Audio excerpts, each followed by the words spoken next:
Sabe, existe um tipo de silêncio que só a noite densa do Nordeste brasileiro consegue criar. Não é um silêncio vazio.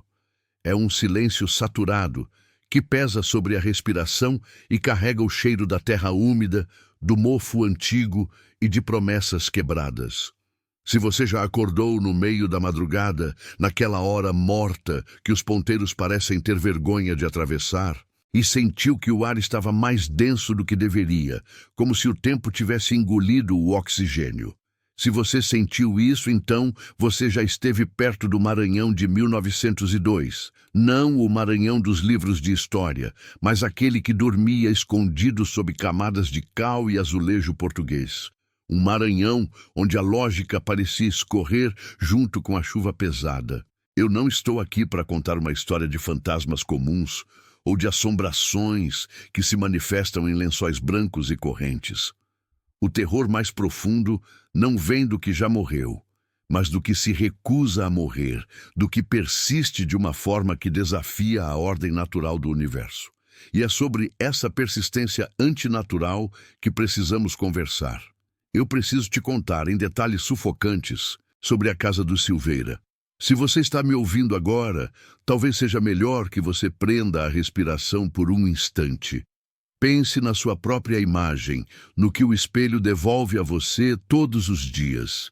Você nota as pequenas linhas de expressão, o cansaço que se acumula sob os olhos, a lenta mas inevitável erosão que o tempo impõe ao corpo, como a maré batendo em uma falésia.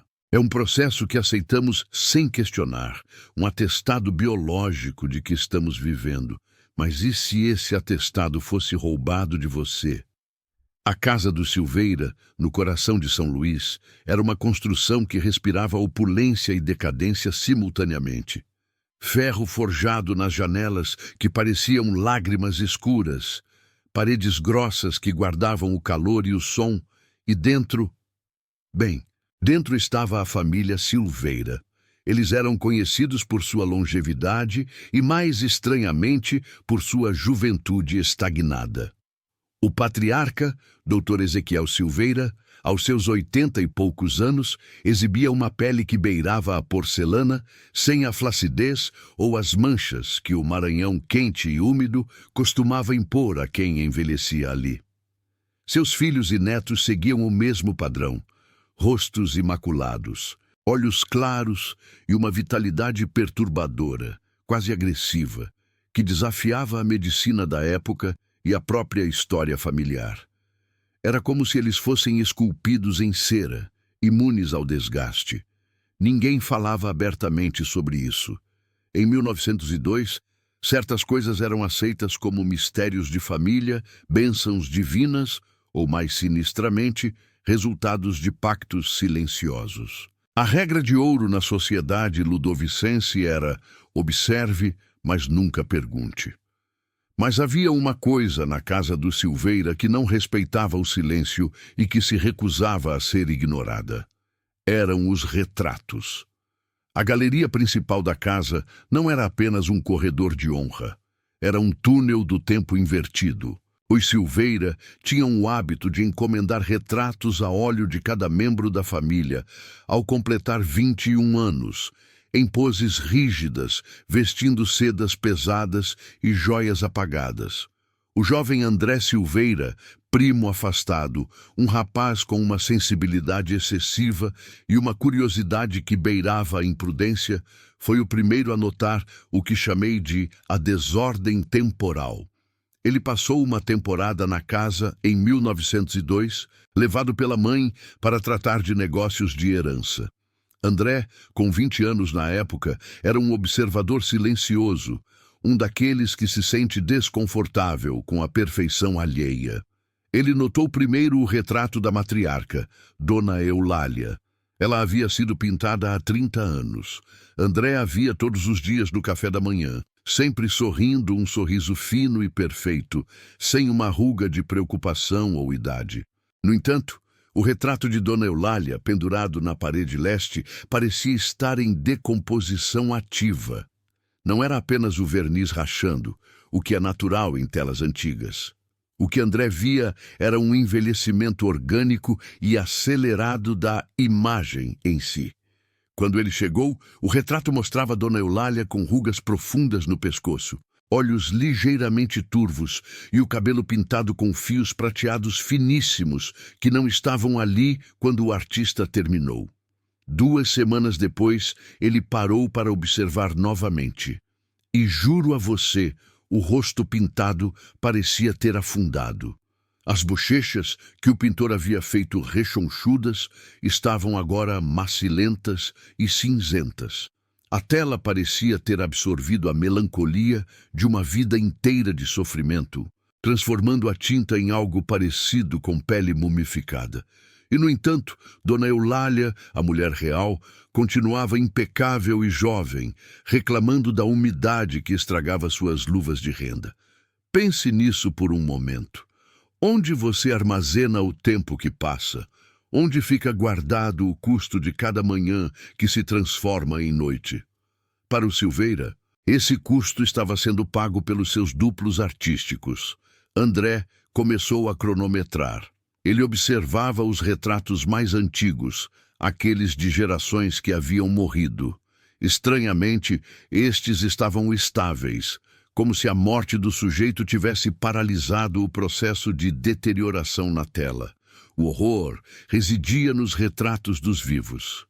O de Elias Silveira, o filho do meio, pintado 10 anos antes, era talvez o mais gritante.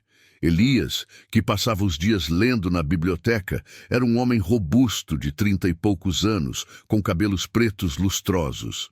Seu retrato, porém, estava se tornando calvo. As têmporas na pintura estavam ficando esmaecidas, revelando a tela nua, e a boca pintada havia se transformado em uma linha seca e triste, como a de um velho que esqueceu como sorrir. André, você entende? Estava testemunhando uma transferência. O tempo não estava sendo destruído, estava sendo redirecionado. A juventude e a vitalidade estavam sendo preservadas nos corpos físicos do Silveira, mas o desgaste, a fadiga, a contagem implacável dos segundos estava sendo despejada diretamente na representação bidimensional deles. Se você está sentindo um arrepio subindo pela sua nuca agora, saiba que é normal. É a mente humana rejeitando a ideia de que a arte pode ter apetite. Se você conseguir continuar, se você tiver coragem de descobrir o que mais André viu, eu te peço um favor silencioso. Mantenha essa história em segredo por enquanto. Se você sentir que a porta rangiu agora, prometa que não vai sair antes de eu terminar. É importante que este segredo seja ouvido até o fim. Inscreva-se se este medo te parece real, porque a verdade completa só vem na parte 2. É um pacto. A atmosfera na casa do Silveira era sufocante. Era um lugar onde o passado e o futuro pareciam ter entrado em colapso. Os cheiros eram intensos, cera de abelha, pó, e o odor metálico e pesado de tinta a óleo antiga misturado com algo mais sutil, algo que André demorou a identificar. O cheiro de um museu mal ventilado, mas com a nuance de carne em conserva. Ele tentou falar com os criados.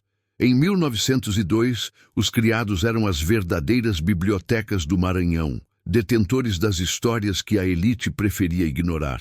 Mas os criados do Silveira eram espectrais.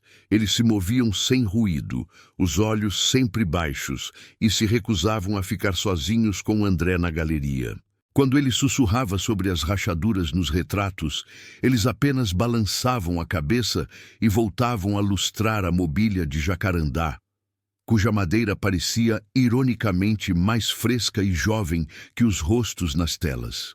O horror psicológico aqui não era apenas a visão dos retratos apodrecendo. Era o conhecimento de que a família Silveira sabia disso. Eles viviam rodeados pela prova visual da sua própria degeneração acelerada e a tratavam com total indiferença. Durante os jantares, a luz das lamparinas de azeite dançava, e Dr. Ezequiel, com sua tez incrivelmente lisa, falava sobre política e exportação de algodão. André mal conseguia comer, olhando para a vitalidade exuberante do patriarca, sabendo que no andar de cima, o retrato de Ezequiel provavelmente já estava com as pálpebras em decomposição e o queixo pendurado.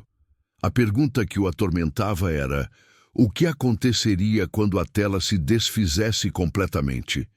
Se o retrato absorvia o envelhecimento, o que aconteceria quando não houvesse mais pigmento para absorver a passagem do tempo? A tela voltaria a ser um pedaço de linho virgem, ou a dívida temporal voltaria ao seu credor original.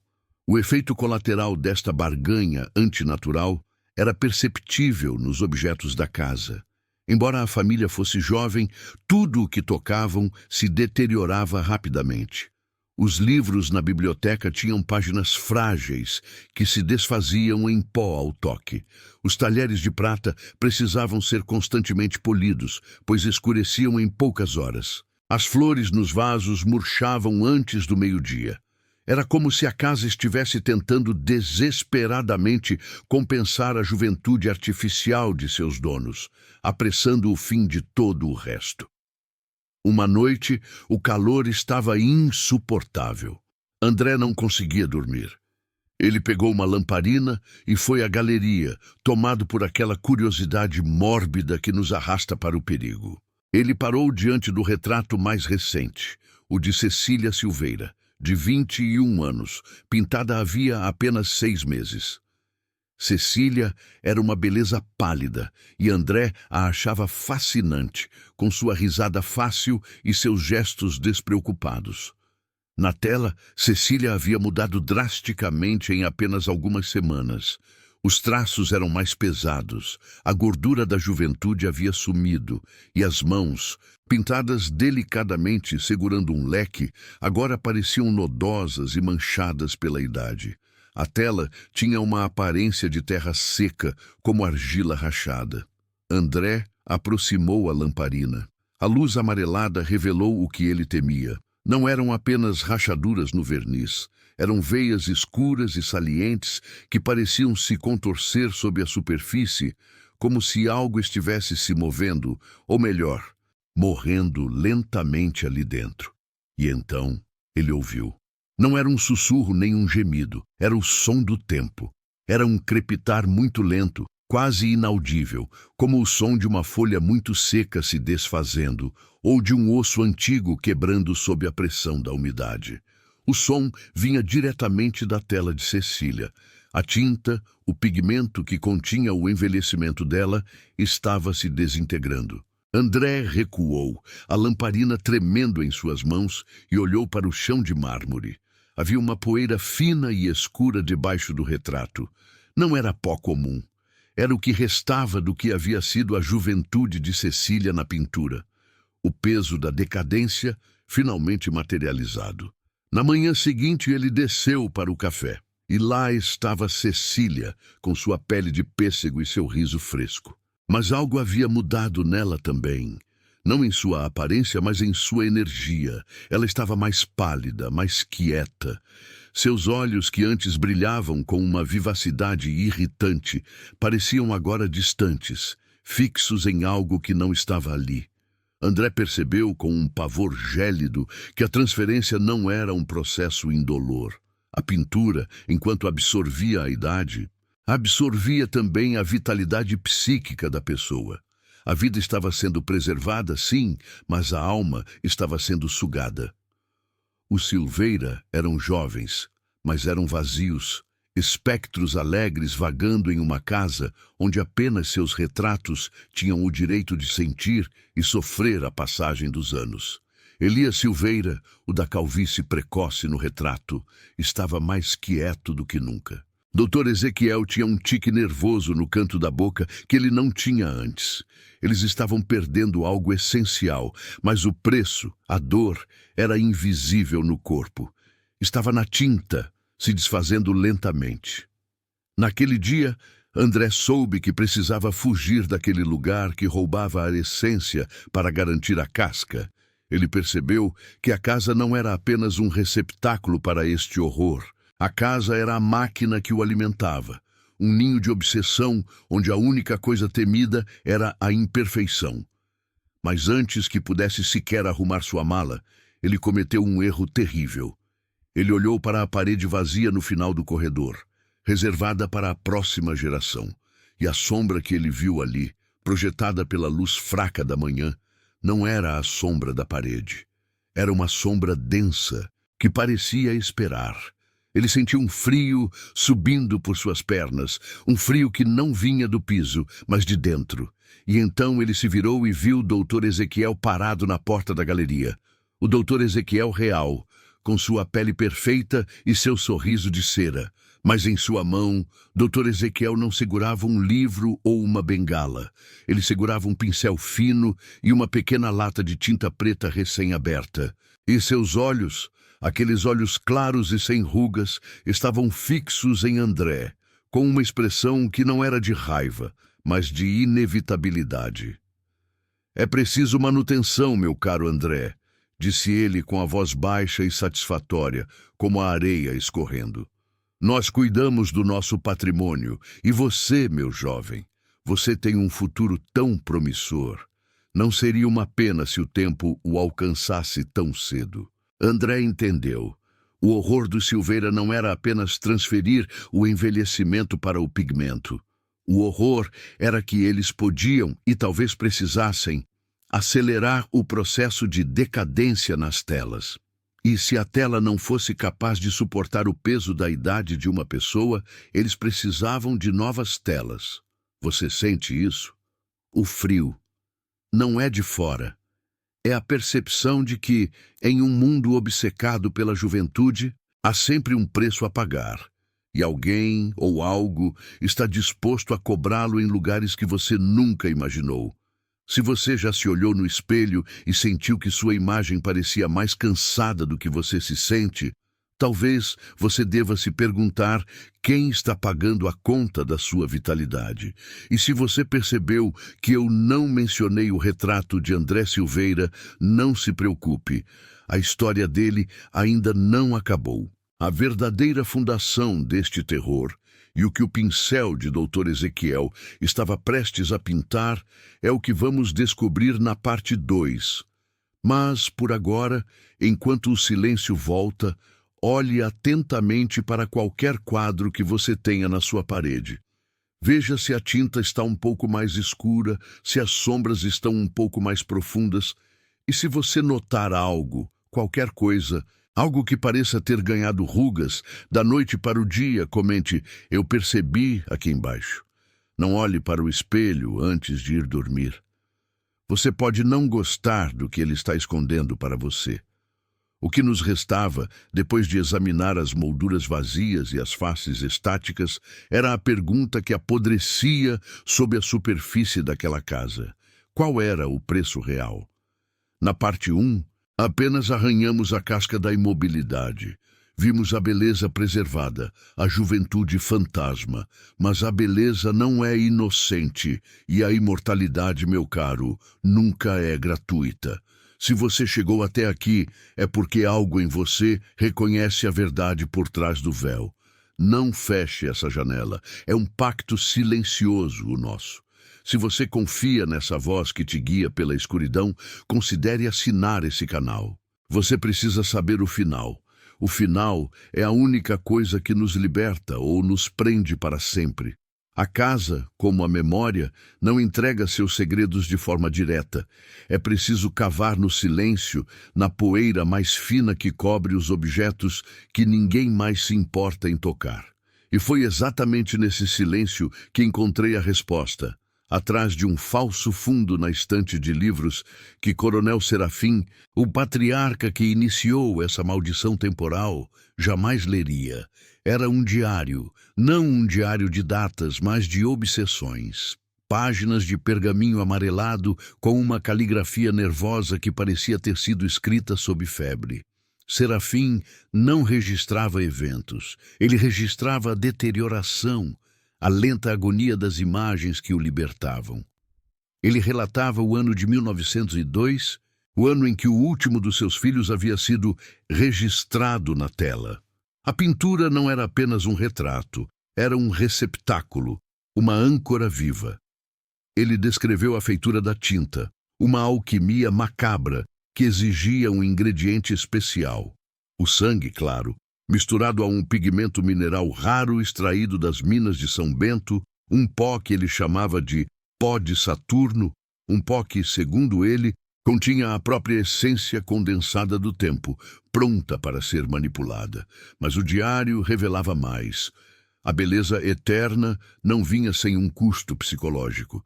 Serafim escrevia: eles são estátuas de cera, revestidas de carne quente, parecem sorrir, parecem respirar, mas eu os vejo. No canto dos olhos da minha esposa, Dona Elvira, há uma paralisação. O tempo está sendo sugado, mas junto dele vai a vitalidade da alma. Minha filha, que deveria estar no auge do vigor da juventude, ainda ri como uma criança de 10 anos, mas sem a verdadeira alegria, sem a faísca da mudança. Ela não cresce, não amadurece, ela apenas é. Era o horror da estagnação forçada. Eles eram imunes ao envelhecimento físico, mas eram eternamente presos à emoção e ao intelecto do momento em que o retrato fora concluído. Eles se tornavam ecos de si mesmos. A leitura do diário se tornou uma descida lenta, claustrofóbica, pela mente de um homem que trocou o medo da morte pelo medo da vida verdadeira. Ele temia a ruga, o cabelo branco, o declínio.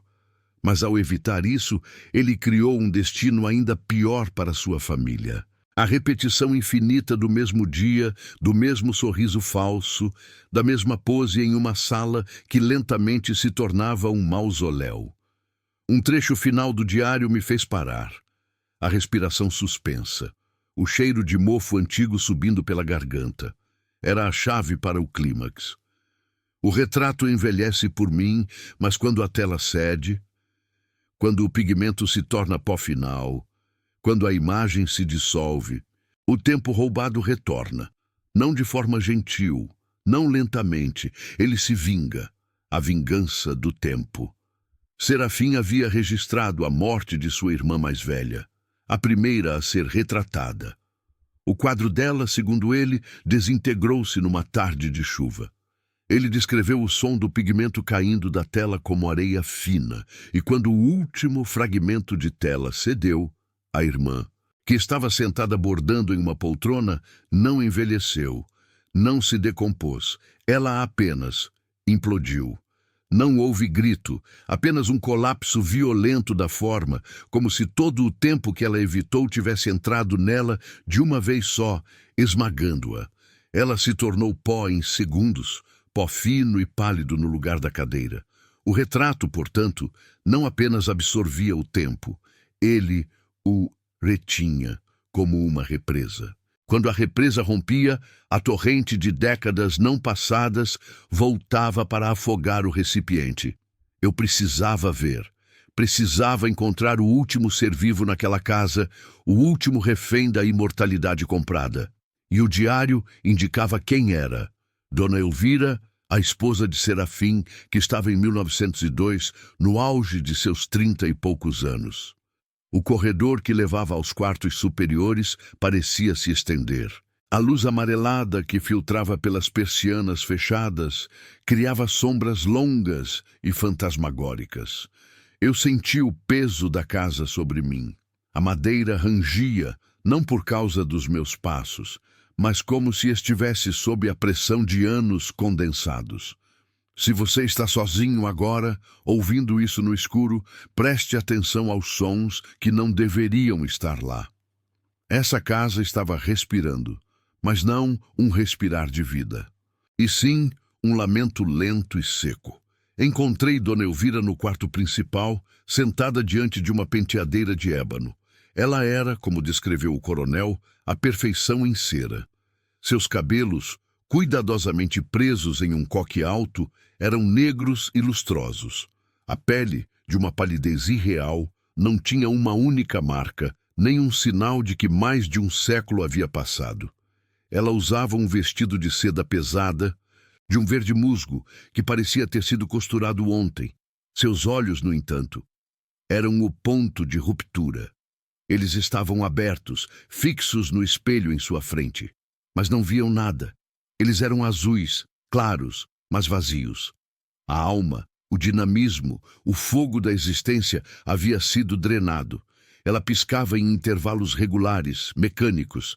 Ela respirava com a regularidade de um relógio parado. Eu me aproximei lentamente. Ela não reagiu.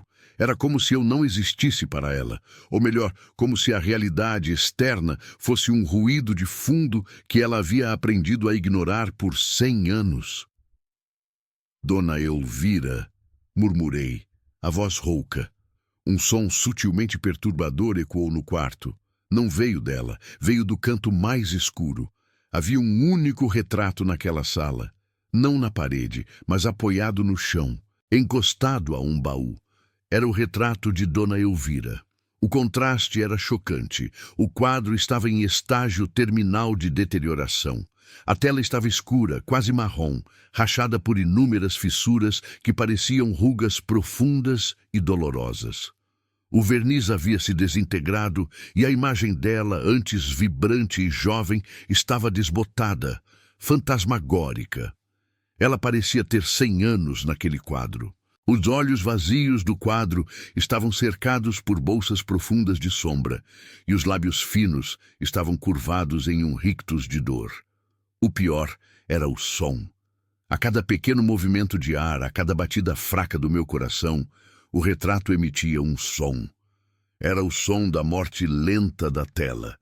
Fios de fibra se desprendiam, e o pigmento, pó de Saturno, caía no chão em pequenas pilhas cinzentas, como cinzas de um cigarro gigante. A vingança do tempo estava em andamento. Eu sabia o que significava. O quadro estava a minutos, talvez segundos, de se desintegrar completamente, e quando isso acontecesse, Dona Elvira seria esmagada pela eternidade que tentou enganar. A urgência me dominou. O medo não era apenas da morte dela, mas da testemunha silenciosa, que eu seria de um fenômeno que desafiava a própria física da vida. Eu estava em Maranhão, 1902, mas preso em um momento que englobava mais de um século. Olhei para Dona Elvira. Seus olhos imóveis refletiam minha figura tensa. Eu sinto muito, sussurrei, sabendo que ela não ouviria ou não compreenderia. Naquele instante, a tela do retrato de Dona Elvira emitiu um gemido final, seco, como um osso quebrado. Uma fissura central que atravessava o rosto da imagem do quadro se abriu de forma definitiva. Eu não podia tocar no retrato, eu sabia. Interromper o processo talvez resultasse em algo ainda pior. Talvez me ligasse a essa transferência macabra. Eu era apenas um observador, e esse é o peso mais cruel do horror psicológico, a incapacidade de intervir. Os últimos pedaços do pigmento caíram no chão. O retrato de Dona Elvira havia se tornado uma tela transparente, um esqueleto de tecido, e o tempo, finalmente, encontrou seu alvo. O que aconteceu em seguida não foi um grito, foi um evento sísmico interno. Dona Elvira, sentada na penteadeira, não fez um movimento, mas o ar ao seu redor se condensou de repente, como se a pressão atmosférica tivesse subido 1000 vezes. Seu corpo, antes perfeitamente jovem, não murchou gradualmente. Ele se moveu. Foi uma aceleração terrível, antinatural. Seus cabelos negros ficaram brancos em menos de um piscar. Não ficaram grisalhos. Eles se tornaram fios de neve seca e quebradiça. Sua pele, antes lisa e pálida, se cobriu de rugas que surgiram não como sulcos, mas como cortes profundos na superfície. Seus olhos, por um breve momento, recuperaram o fogo da consciência, mas era o fogo do terror absoluto. Pela primeira vez em um século, Dona Elvira estava ciente de si mesma, da passagem do tempo e de seu destino. Ela tentou levantar, mas a força da velhice que a atingia era irresistível. O vestido verde musgo desintegrou-se sobre seu corpo, não apodrecendo, mas se esfarelando como papel seco e velho. O som foi o mais insuportável de tudo. O som de ossos endurecendo, de músculos encolhendo, de toda uma vida não vivida, sendo comprimida em um microsegundo. Quando ela finalmente caiu da cadeira, não era mais Dona Elvira. Era uma figura minúscula, curvada, com a aparência de uma centenária que havia vivido a vida inteira em extrema privação. A última coisa que vi foi o pó de seus ossos atingindo o tapete.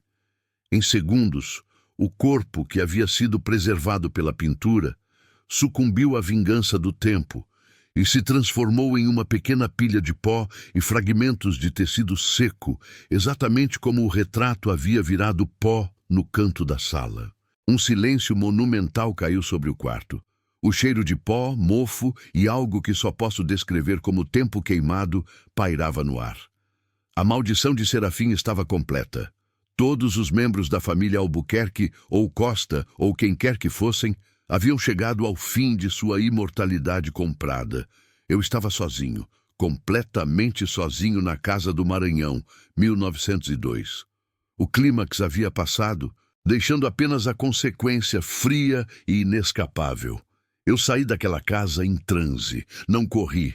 A pressa parecia um insulto ao tempo que havia acabado de explodir ali dentro. Andei lentamente pelos corredores, pisando nos restos de vidas que haviam sido trocadas por uma ilusão. Eu senti o peso de todos os anos que não foram vividos, uma opressão que não era física, mas temporal. Ao sair para o sol do Maranhão, um sol que ironicamente queimava a pele e promovia o envelhecimento natural, eu fechei a porta. A chave, pendurada na parte de trás da maçaneta, parecia pesada, manchada de história e de maldição. Eu não denunciei o que vi. Quem acreditaria? Eu não podia levar o diário comigo. O papel parecia prestes a desintegrar-se nas minhas mãos, talvez me arrastando junto com a maldição. Deixei o coronel Serafim e sua ambição macabra presos para sempre no silêncio daquela arquitetura colonial. Mas o que eu vi naquela casa me transformou.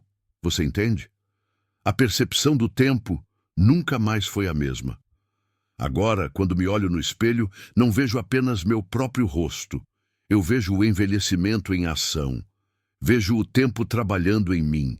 E sinto um terror gelado, pois entendo que a única razão pela qual estou envelhecendo lentamente é porque não há um retrato em algum sótão, em alguma sala escura, roubando meu destino por mim. E se houvesse?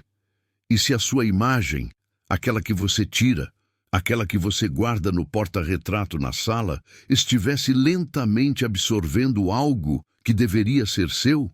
E se, em troca da sua aparência atual, a fotografia estivesse se tornando um receptáculo da sua decadência futura? É uma ideia que fica na mente, não é? A inversão. A noção de que a beleza estática da imagem exige uma compensação dinâmica. O horror está em questionar se o que você vê no espelho é real ou se é apenas uma etapa temporária, mantida por um preço que você ainda não pagou. Essa história, ocorrida naquele Maranhão quente e úmido de 1902, não é apenas um conto de fantasmas. É um aviso. É a prova de que a nossa maior tragédia é a inevitabilidade da mudança e que tentar evitá-la é invocar um horror muito mais profundo. Se você sentiu o ar frio dessa casa no seu pescoço, se alguma sombra moveu no canto do seu quarto enquanto eu falava, deixe um comentário. Escreva apenas: eu ouvi.